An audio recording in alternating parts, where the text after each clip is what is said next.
ಸದೃಢ ಭಾರತ, ಸಮರ್ಥ ಹಾಗೂ ವಿಶ್ವಗುರು ಭಾರತ ನಿರ್ಮಾಣವೇ ನಮ್ಮ ಗುರಿ ಎಂದು ಮಾಜಿ ರಾಷ್ಟ್ರೀಯ ಪ್ರಧಾನ ಕಾರ್ಯದರ್ಶಿ ಸಿಟಿ ರವಿ ಹುಬ್ಬಳ್ಳಿಯಲ್ಲಿಂದು ಹೇಳಿದರು. ನಗರದಲ್ಲಿಂದು ಮಾತನಾಡಿದ ಅವರು, ಜಗತ್ತಿನ ಸರ್ವಶ್ರೇಷ್ಠ ದೇಶವಾಗಿ ಹಾಗೂ ಬಡತನ ಮುಕ್ತ ದೇಶವನ್ನಾಗಿ ಕಟ್ಟುವ ಮೂಲಕ ಜಾತೀಯತೆಯನ್ನು ಹೋಗಲಾಡಿಸುವುದು ಉದ್ದೇಶವಾಗಿದೆ. ಅಲ್ಲದೆ ಕಾಂಗ್ರೆಸ್ನ ಯಾವುದೇ ಯೋಜನೆಗಳು ಬದುಕನ್ನು ಬದಲಾಯಿಸುವ ಯೋಜನೆಗಳಲ್ಲ. ಸರ್ಕಾರದ ಖಜಾನೆಯನ್ನು ಖಾಲಿ ಮಾಡುವುದೇ ಹೊರತಾಗಿ ದೇಶದ ಅಭಿವೃದ್ಧಿ ಹಾಗೂ ಜನರ ಏಳಿಗೆಗೆ ಯಾವುದೇ ರೀತಿಯ ಸಹಕಾರವನ್ನು ಕಾಂಗ್ರೆಸ್ನ ಗ್ಯಾರಂಟಿಗಳಲ್ಲಿ ಇಲ್ಲ. ತೆರಿಗೆ ಹಂಚಿಕೆ ವಿಚಾರದಲ್ಲಿ ಕೇಂದ್ರದಿಂದ ಅನ್ಯಾಯವಾಗುತ್ತಿದೆ ಎಂದು ಅಪಪ್ರಚಾರ ಮಾಡುವ ಮೂಲಕ ಒಂದು ಭಾಗವಾಗಿಸಿಕೊಂಡಿದ್ದಾರೆ ಎಂದು ಹರಿಹಾಯ್ದರು. ಅಷ್ಟೇ ಅಲ್ಲದೆ ರಾಜ್ಯದಲ್ಲಿ ಕಾಂಗ್ರೆಸ್ ಕ್ರಿಮಿನಲ್ಗಳಿಂದ ಕೂಡಿದ ರಾಜಕಾರಣವನ್ನು ಬೆಂಬಲಿಸುತ್ತಿದೆ ಎಂದು ವಾಗ್ದಾಳಿ ನಡೆಸಿದ್ರು. ನಮ್ಮ ಗ್ಯಾರಂಟಿಯ ಗುರಿ ಸದೃಢ ಭಾರತ, ಸಮರ್ಥ ಭಾರತ, ವಿಶ್ವಗುರು ಭಾರತ. ನಮ್ಮ ಗ್ಯಾರಂಟಿಯ ಗುರಿ.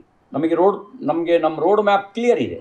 ಇನ್ನು 2 ವರ್ಷದಲ್ಲಿ ಎಲ್ಲಿರಬೇಕು, 2047ಕ್ಕೆ ಎಲ್ಲಿರಬೇಕು ಅನ್ನೋದು ನಮ್ಮ ಗುರಿ ಸ್ಪಷ್ಟ ಇದೆ. 2047ಕ್ಕೆ ದೇಶಕ್ಕೆ ಸ್ವತಂತ್ರ ಬಂದು 100 ವರ್ಷ ಆಗೋ ಕಾಲಕ್ಕೆ ನಾವು ಜಗತ್ತಿನ ಸರ್ವಶ್ರೇಷ್ಠ ರಾಷ್ಟ್ರದಲ್ಲಿ ಒಂದಾಗಿ ಪರಿವರ್ತಿಸಬೇಕು ಅನ್ನೋದು ಮತ್ತು ಬಡತನ ಮುಕ್ತವಾಗಿರ್ತಕ್ಕಂಥ ಭಾರತವನ್ನ ಕಟ್ಟಬೇಕು ಅಂತಕ್ಕಂಥದ್ದು. ಈ ಸಂದರ್ಭದಲ್ಲಿ ಶಾಸಕ ಮಹೇಶ್ ತೆಂಗಿನಕಾಯಿ, ದತ್ತಮೂರ್ತಿ ಕುಲಕರ್ಣಿ ಸೇರಿದಂತೆ ಇನ್ನಿತರರು ಉಪಸ್ಥಿತರಿದ್ದರು. 9 ಲೈವ್ ನ್ಯೂಸ್ ಹುಬ್ಬಳ್ಳಿ.